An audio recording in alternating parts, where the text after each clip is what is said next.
Hey everyone, Chris Rood here. Welcome to the Music Cards devlog. It's hard to believe that we're nearly through October. Every time the school year kicks in, it gets harder to move the needle on music cards, but I'm still here and developing away.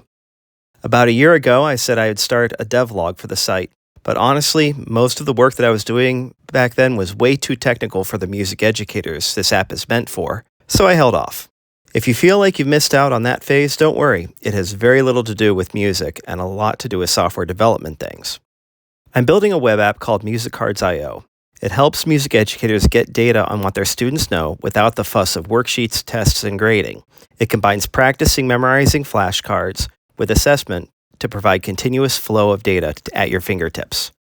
My cousin asked me today, when will it be finished? And I said, it'll never be finished.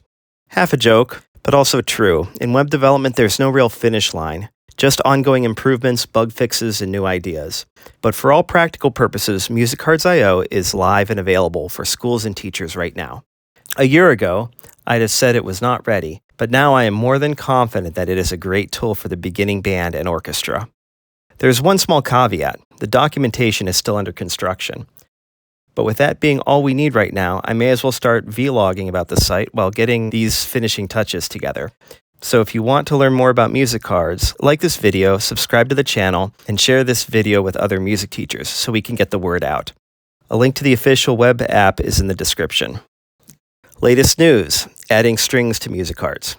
A few weeks ago, while I was researching potential clients, I stumbled across the contact info for an old college friend of mine. I had actually reached out to her last year to get some insight on orchestra strings, which I'm not very familiar with. That reminded me I had promised to get her the string instruments for this school year.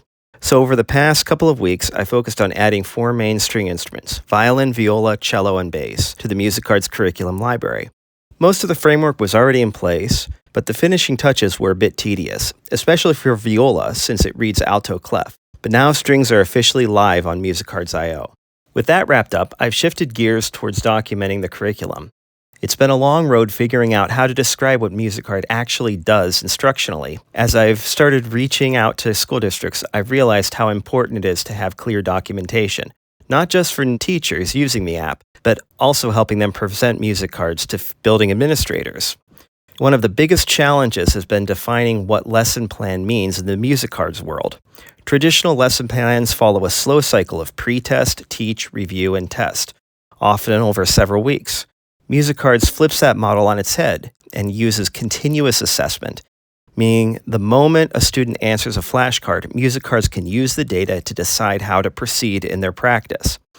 So instead of writing traditional lesson plans, I've been documenting how Music Cards automation behaves, almost like describing what it would look like if a teacher were performing these flashcard sessions manually.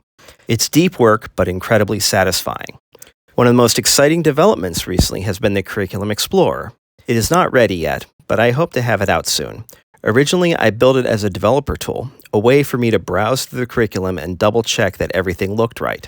But as I added features, thumbnails, detail, views, and visual polish, it started to feel like a full-fledged user feature. Now it serves 2 purposes. It's a great dev tool for verifying data, but it's also turning into a beautiful way for teachers to explore what Music Cards offers. All in all, Music Cards is really starting to feel like a complete ecosystem. Not just a tool, but a living, breathing resource for music educators. If you're as excited as I am about where this is heading, hit that subscribe button for weekly updates. And if you know a music educator who might benefit from Music Cards, please share this video with them.